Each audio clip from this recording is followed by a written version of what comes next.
কেন, এ যেন চোর ধরতে এসেছেন গো আপনি? আমি কি কিছু লুকোচ্ছি নাকি? কোথায়? আমি ভাবলুম আপনাকেই জিজ্ঞেস করব, আপনি আমার কি ব্যাধি আজ করেছেন?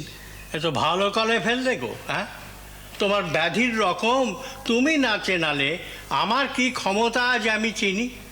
তাহলে এখানে বসে আর তেল পোড়াচ্ছেন কেন? হ্যাঁ, সেও এক কথা, কিন্তু কেন পোড়াচ্ছি জানো? তুমি তো সকলের মাথা খারাপ করে দিয়েছো। রানীমার চোখে ঘুম নেই, সেজবাবু চোরের দায়ে পড়েছেন, মন্দির শুদ্ধ সবার প্রাণ একেবারে ওষ্ঠাগত।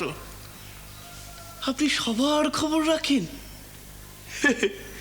বেশ মানুষ, শুধু আমার খবরই রাখেন না। আপনাকেই বা দোষ দিই কেমন করে? আমার খবর যে সত্যি সত্যি জানে সে তো ওখানে ঢং করে দাঁড়িয়ে আছে, তাও আবার স্বামীর বুকে।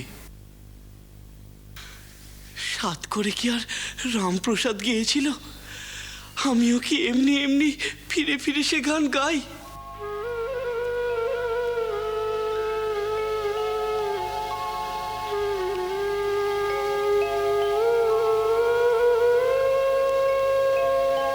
কোন হিসাবে হরিদে দাঁড়িয়েছো মা পদ দিয়ে?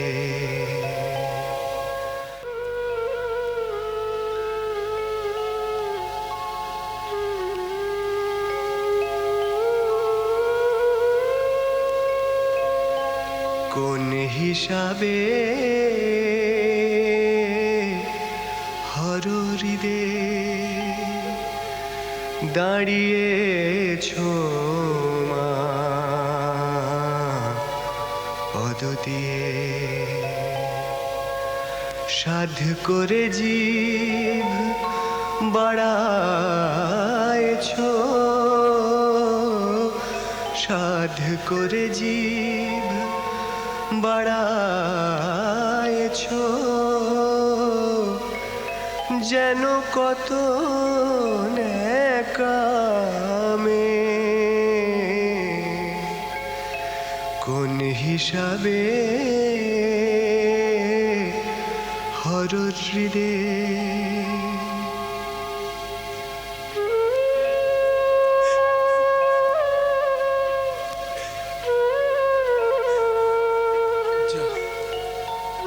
চলে গেল? কিচ্ছু করার নেই, এ অবস্থা প্রাকৃত গুণের অতীত, অতি প্রাকৃত দশা। জেনেছি জেনেছি তারা, তারা কি তোর এমনি ধারা? তোর মা কি তোর বাপের বুকে দাঁড়িয়েছিল এমনি করে? তোর মা কি তোর বাপের বুকে দাঁড়িয়েছিল এমনি করে? কোন হিসাবে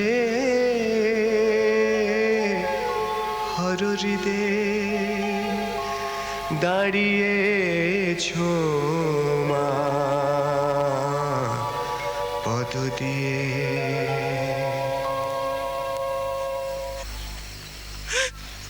মাগো,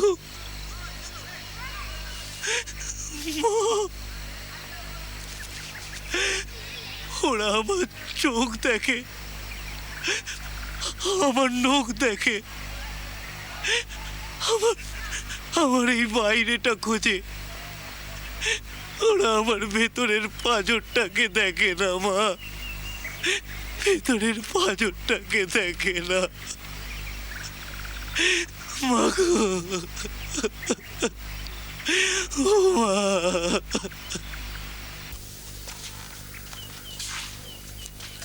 আসুন কবিরাজ মশাই, আসুন। আসুন। বসুন।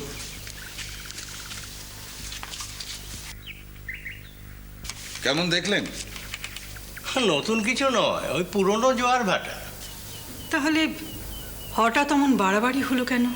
এখন জোয়ার রানীমা, দুকুল উপচে পড়ছে। না কবিরাজ মশাই, আমাকে অমন হেয়ালির মধ্যে রাখবেন না। আপনি পরিষ্কার বিধান দিন।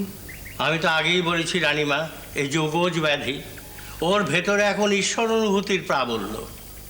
প্রতিকার বলুন।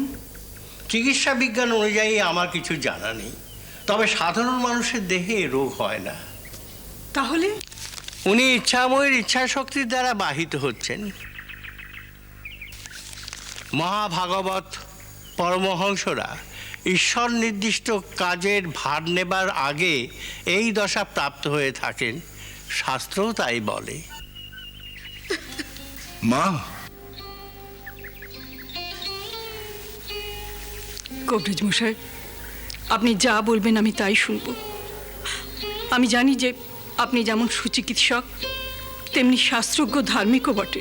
আমি প্রমাদ গুনছি রানীমা, এই সময় সঠিক গুরুর নির্দেশ না পেলে এই ধারার মানুষের জীবনের একটা জাগতিক বিপর্যয় ঘটবার সম্ভাবনা। এই যে আহার নিদ্রা স্থির নেই, একটা বাঁধন হারা উন্মাদনা, পরিবেশ পরিজন থেকে দূরত্ব, এতে কোনো একটা অঘটন ঘটতে পারে। বিশেষ করে দীর্ঘদিন ধরে এই অবস্থার যখন কোনো পরিবর্তন ঘটছে না, এ লক্ষণ দুশ্চিন্তারও বটে।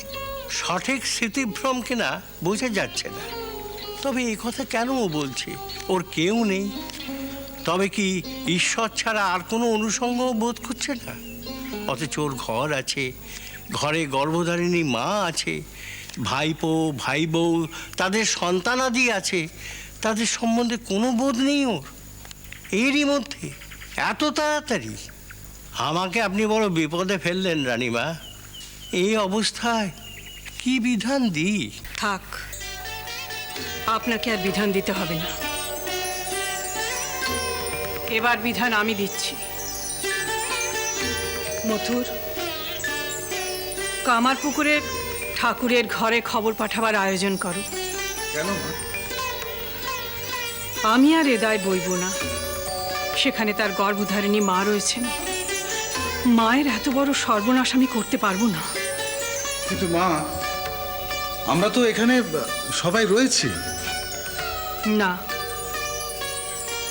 আমি শেষ কথা বলে দিয়েছি।